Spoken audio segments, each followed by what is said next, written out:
నమస్తే భక్తి ప్రేక్షకులకి స్వాగతం. అయితే 2025 కొత్త సంవత్సరం మనం అందరం కూడా కొత్త సంవత్సరంలోకి అడుగు పెడుతున్నాం. ఎన్నో అద్భుతమైన పనులు మనం అనుకునేవన్నీ మన మనస్సంకల్పం తీరాలి అని ప్రతి ఒక్కళ్ళకి కోరిక ఉంటుంది. సో అదే విధంగా అవ్వాలి అని కూడా కోరుకుంటున్నాము.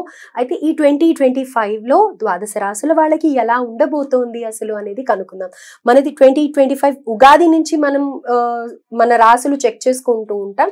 కానీ ఇప్పుడు కొంచెం త్వరగా ఇంగ్లీష్ క్యాలెండర్ ప్రకారం కూడా అందరు చూసుకుంటూ ఉన్నారు కాబట్టి అందరికి తగినట్టుగా ఎలా ఉండబోతుంది అనేది మనతో డిస్కస్ చేయడానికి ప్రస్తుతం మనతో పాటు మన స్టూడియోలో ఆస్ట్రాలజర్ అనుపమ గారు ఉన్నారు. వారితో మాట్లాడి ద్వాదశ రాశుల వివరాలు తెలుసుకుందాం.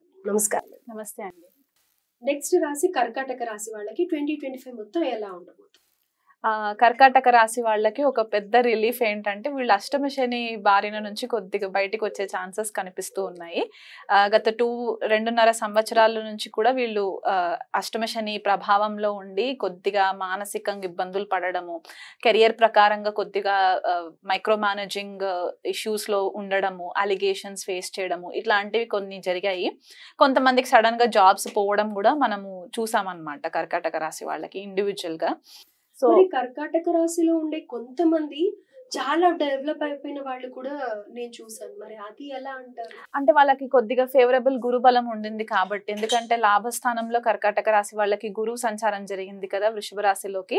సో ఆ గురుబలం వల్ల కొద్దిగా వాళ్ళకి హెల్ప్ అయింది అనమాట.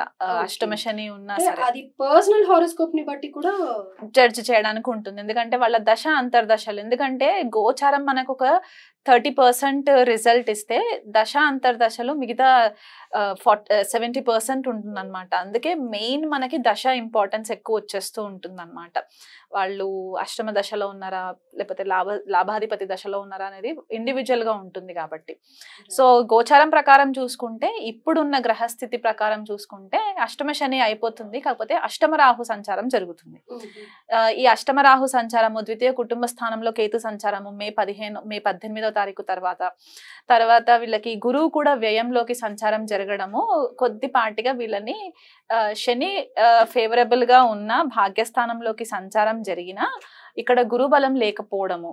ఓకే, అండ్ అష్టమంలో రాహు సంచారం కూడా వీళ్ళకి కొద్దిపాటిగా డిస్టర్బెన్సెస్ మే తర్వాత వీళ్ళకి ఫేస్ అయ్యే ప్రాబ్లమ్స్ కనిపిస్తూ ఉన్నాయి. అంటే మార్చి నుంచి కొంచెం రిలీఫ్ ఉంటుంది, మళ్ళీ మేకి వచ్చేసరికి మళ్ళీ కొద్దిపాటిగా ప్రాబ్లమ్స్, ఇప్పుడు కొత్త రకమైన ప్రాబ్లమ్స్ వస్తాయి.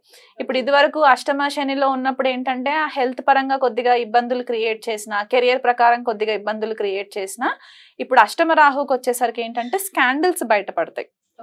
వీళ్ళు ఎవరినైనా సరే డెఫమేషన్ చేసినా లేకపోతే అంటే అప్పుడు టైం బాగుందని చెప్పేసి చాలా మట్టుకు వీళ్ళు కొన్ని మాటలు అనేస్తూ ఉంటారు. అది ఇప్పుడు టైం బాగాలేని టైంకి వచ్చేసరికి ఏంటంటే ఇవన్నీ బయటకు వచ్చేస్తూ ఉంటాయి అనమాట.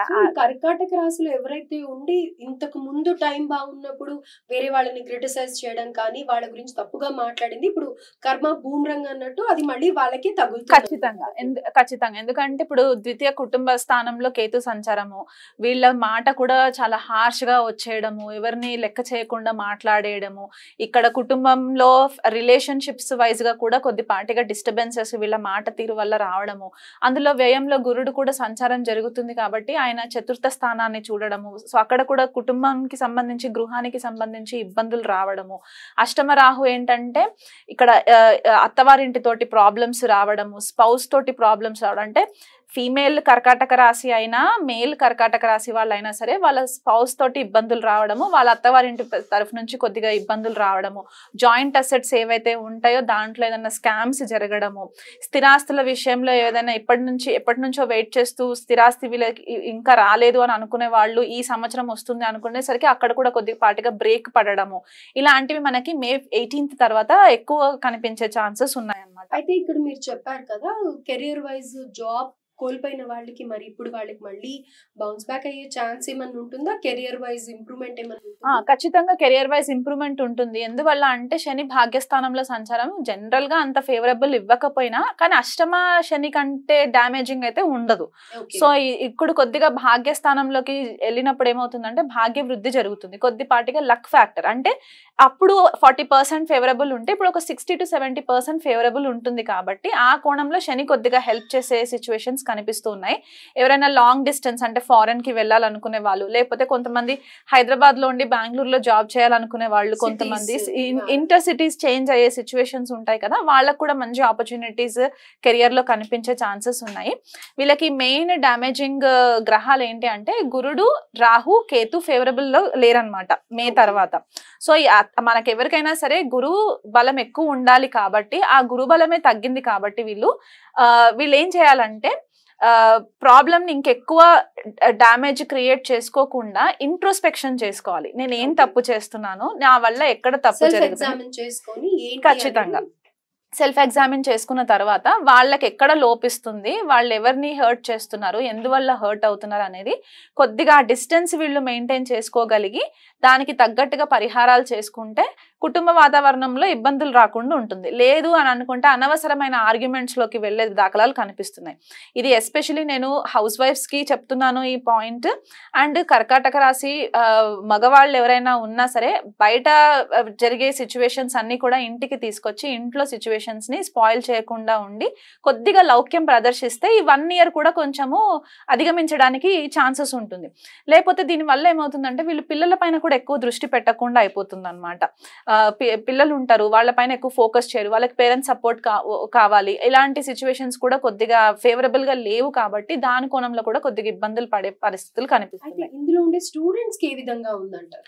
స్టూడెంట్స్ కూడా కొద్దిపాటిగా వీళ్ళు రీసెర్చ్ ఓరియంటెడ్ వైజ్ గా వెళ్తే వీళ్ళకి ఇబ్బందులు లేవు. కాకపోతే ఇప్పుడు చిన్న పిల్లల్ని మనం రీసెర్చ్ ఓరియంటెడ్ అని చెప్పలేము. సో అలాంటప్పుడు ఏంటంటే కొద్దిగా పేరెంట్స్ దగ్గరుండి ఆ మోటివేషన్ క్రియేట్ చేస్తూ ఉండాలన్నమాట. కొద్దిగా ఇబ్బందులు అయితే క్రియేట్ చేస్తుంది వీళ్ళు చిన్న పిల్లలకి కూడా, హెల్త్ పరంగా ఇబ్బందులు రావడము, లేకపోతే స్కూల్ కి వెళ్ళడానికి మారం చేయడము, ఇలాంటివి జరిగే సిచ్యువేషన్స్ కనిపించినప్పుడు పేరెంట్స్ కొద్దిగా ఓపిక తెచ్చుకొని వాళ్ళని మోటివేట్ చేయాలన్నమాట. ఏదైనా ఇన్స్పైరింగ్ స్టోరీస్ చెప్పి వాళ్ళని మోటివేట్ చేస్తూ ఉంటే వాళ్ళు ఆ కోణంలో కూడా వీళ్ళు మంచి రాణించడానికి కూడా ఛాన్సెస్ కనిపిస్తూ ఉన్నాయి. అందులో మళ్ళీ గురుడు వక్రి పొందుతాడు అక్టోబర్ లో. సో అప్పుడు మళ్ళీ లగ్నంలోకి ట్రాన్సిట్ అవుతుంది కాబట్టి మళ్ళీ ఆ 3 months బాగుంటుంది స్టడీస్ ప్రకారం పిల్లలకి. సో ఆ మే నుంచి అక్టోబర్ వరకు కొద్దిపాటిగా డిస్టర్బెన్సెస్ అయితే ఖచ్చితంగా క్రియేట్ అవుతుంది.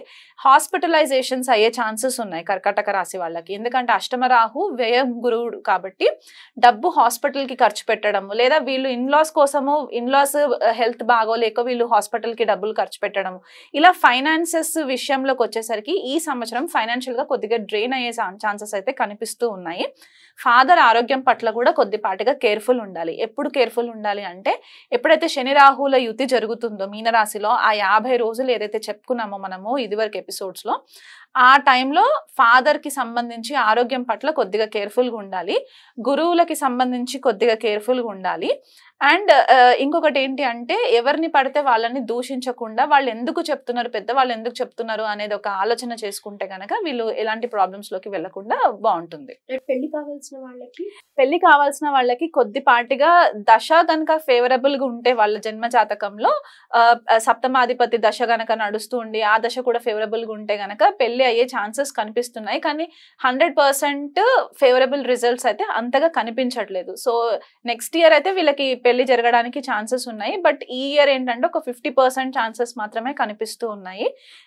అండ్ ఒకవేళ పెళ్లి జరుగుతుంది వాళ్ళ ఇండివిజువల్ జన్మ జాతకాన్ని బట్టి అని అనుకుంటే గనక కొద్దిగా ఈ ఇరువైపుల ఫ్యామిలీస్ కూడా కొద్దిగా బ్యాక్గ్రౌండ్ వెరిఫికేషన్ చేసుకోవాలి. ఎందుకంటే అష్టమంలో రాహు కొన్ని విషయాలని హైడ్ చేసేస్తాడు అనమాట. అది మ్యారేజ్ అయిన తర్వాత బయటకు వస్తాయి. సో అప్పుడు ఇబ్బందులు వస్తాయి కాబట్టి ముందే ప్రాపర్ బ్యాక్గ్రౌండ్ వెరిఫికేషన్ చేసుకొని ముందుకు వెళ్తే సరిపోతుంది. అయితే ఇందులో ఉండే పార్ట్నర్షిప్ బిజినెస్ చేయాలనుకునే వాళ్ళు కానీ, రియల్ ఎస్టేట్ కి సంబంధించిన వాళ్ళు కానీ ఎలా ఉండబోతుంది?